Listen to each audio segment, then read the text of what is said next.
Amol sir, आतापर्यंत तुम्हाला फार वेगवेगळ्या भूमिकांमध्ये आम्ही पाहिलंय. यामध्ये एका बेदरकार व्यक्तीची भूमिका करताना तुमच्यासाठीचा हा अनुभव कसा होता आणि रितेश सरांच्या दिग्दर्शनाखाली स्वतः एक दिग्दर्शक असताना तुम्ही कशा पद्धतीने काम केलं? नमस्कार नमस्कार नमस्कार. डब्बे कोणी उघडू नका. असं आहे की ही बार्गेनच नव्हती.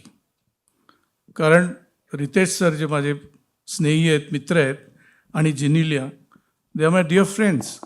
आणि त्यांची जी दोन मुलं आहेत, दोन रत्न, राहिल आणि रियान, त्यांना छोटे छत्रपती शिवाजी महाराज करायची जी भूमिका होती, त्याकरता रितेश बुवा आपल्या छाव्यांना माझ्या ऑफिसात घेऊन आले. आणि त्यांना मी एक फार बेकार हॅबिट लावले दोघांनाही.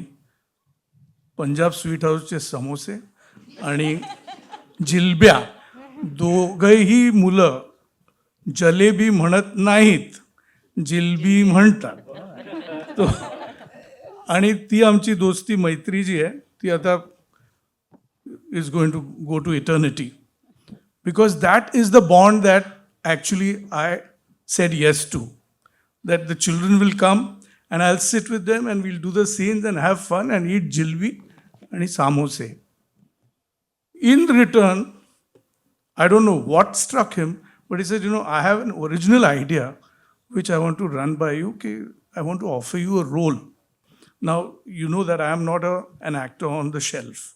It's not like I am seen in OTT here or there. I don't. I was so overwhelmed. एक तो छत्रपती शिवाजी महाराजांवर चित्रपट, आणि त्यावर he is giving me such importance. आणि the graphic way that he describe the scenes of Adil Shah, I mean, it was a given. I said, even if you didn't describe it, even if you didn't say anything about it, मी तर येतोच आहे. आणि मुलांचं जेव्हा shooting असेल तर मी उभाच आहे त्यांच्याकरता. पूजेलाही होतो मी. The first puja that happened, आणि जेव्हा अजय अतुल त्यांना पाहिलं मी, I knew it that Jyoti Deshpande and Genelia D'Souza has a winning ticket. And then of course to talk just a little bit about my director, कारण ते फार गरजेचं आहे. त्यांनी जी त्यांचा स्टडी एक, त्यांचं आय फॉर डिटेल दुसरं, आणि तिसरं पिच परफेक्ट. ॲक्टरला पिच परफेक्ट डायरेक्टर जेव्हा भेटतो तेव्हा जादू होते.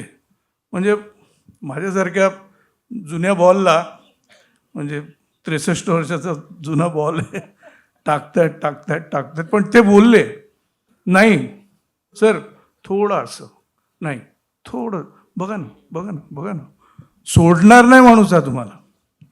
That's a hallmark of a very good, understanding and sensitive director. I love him. I love Ritesh Deshmukh, Chinilia, and the two babies to death. Thank you. I hope it continues all my life. God bless you. Thanks. Thank you so much. आणि यानंतर एकदा जोरदार टाळ्या झाल्या पाहिजेत माझे मोठे भाऊ, कवी, गीतकार, अत्यंत विचारी अभिनेता जितेंद्र जोशी यांच्यासाठी. जितेंद्र, मी काही तुला प्रश्न विचारणार नाही, तुझा अनुभव तुझ्या शब्दांमध्ये तू मांडावास अशी तुला विनंती. नमस्कार.